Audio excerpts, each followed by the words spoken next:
Hey everyone, Onetsune here. With all the updates that's gone on, I felt it's time to give an update to my tacos guide. And this time I'm going to be going a lot more in depth as I feel that the old tacos guide that I made was, well, really out of date. So I'm just going to get started with Nebrarius Beginner, or what it used to be called, Nebrarius 2.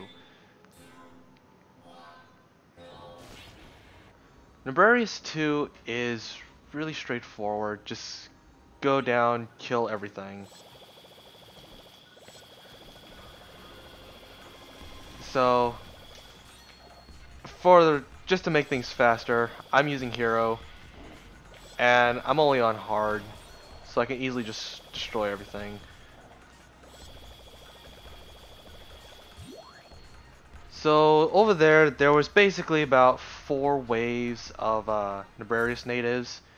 Simply kill all of them, and the red berries will despawn, and now you have 4 different pathways to choose from: north, south, east, west. And in case if you're wondering, each pathway leads to a boss, and you have to beat that boss to continue on. And you cannot progress through until every player has stepped on a switch around. As for the bosses, going north over here leads to Demelmoth, and south leads to Granada, east is Wagata, and west is Rockbear. Uh, for time saves, west and south are probably the fastest as there's less traveling involved. Wolgata and the Malmoth are perhaps some of the easiest to deal with, especially the Malmoth. So, just to show, I'm just going to go north.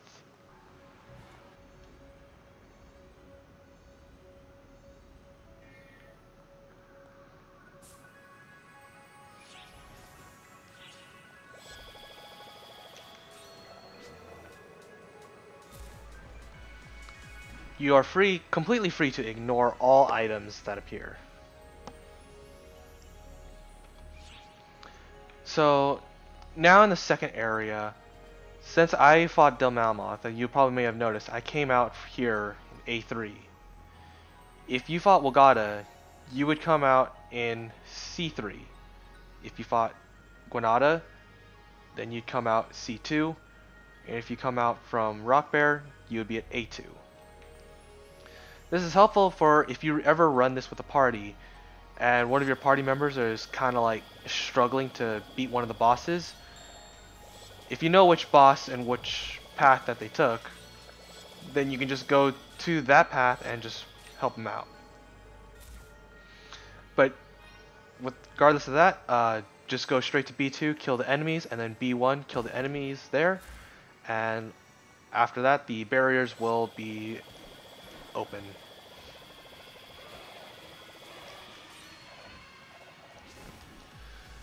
Now here, the path splits between either A1 or C1. If you go A1, top left, you'll fight Fang Panther and 5 Golfers. But if you go C1, the top right, you fight Fang Banshee and 2 King Yetis.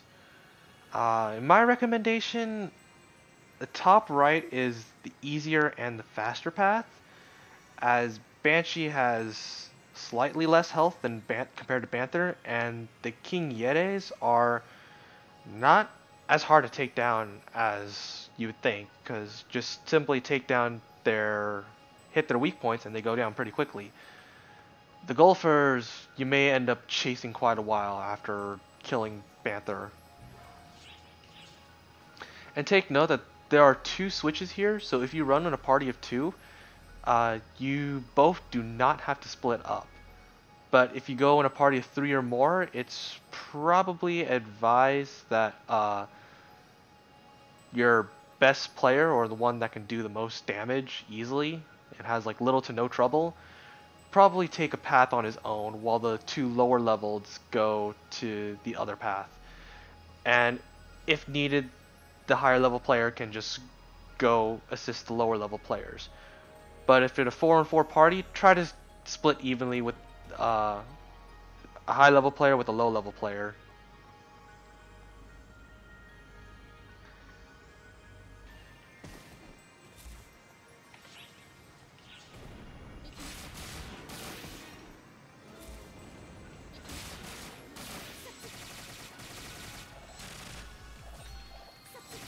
I thought that would kill, but okay.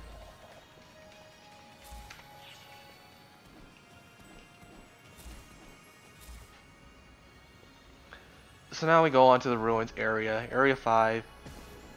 Just go straight to the center and just start killing all the darkers.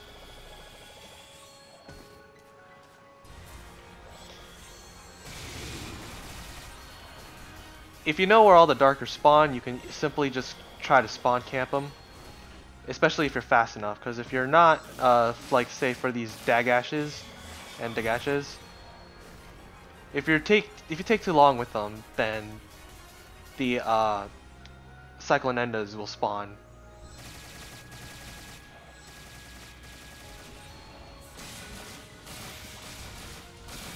And that wave of darkers can get really dangerous if you don't know how to deal with them. But if you catch them off guard quickly, then you can just easily take them down. As for the Briadas that spawn, it's probably good to try to like get them as they spawn, just so you don't have to deal with the eggs that they throw about. And from here, there's nowhere to split up, so just have everyone stand on a switch and just move on to the last area. And in this last area, there is a Dark Ragnay with a couple of Aginiuses and Garongos. And all you gotta do is just kill everything and you're done. Additional things to note is that this time attack it's fairly simple and straightforward, as it's just bosses and killing monsters.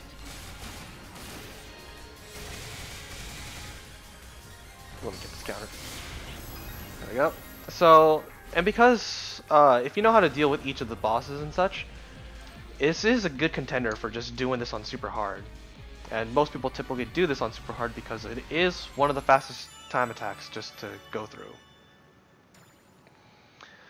And with that, there's not much else to say about Nebrarius 2, or as I'm too used to calling it, guys. That's straightforward, and that's all there is to it. I'll be uploading all the other time attack guides separately, as I'll be going more in depth on some of the other ones. And thanks for watching, and hope this helped.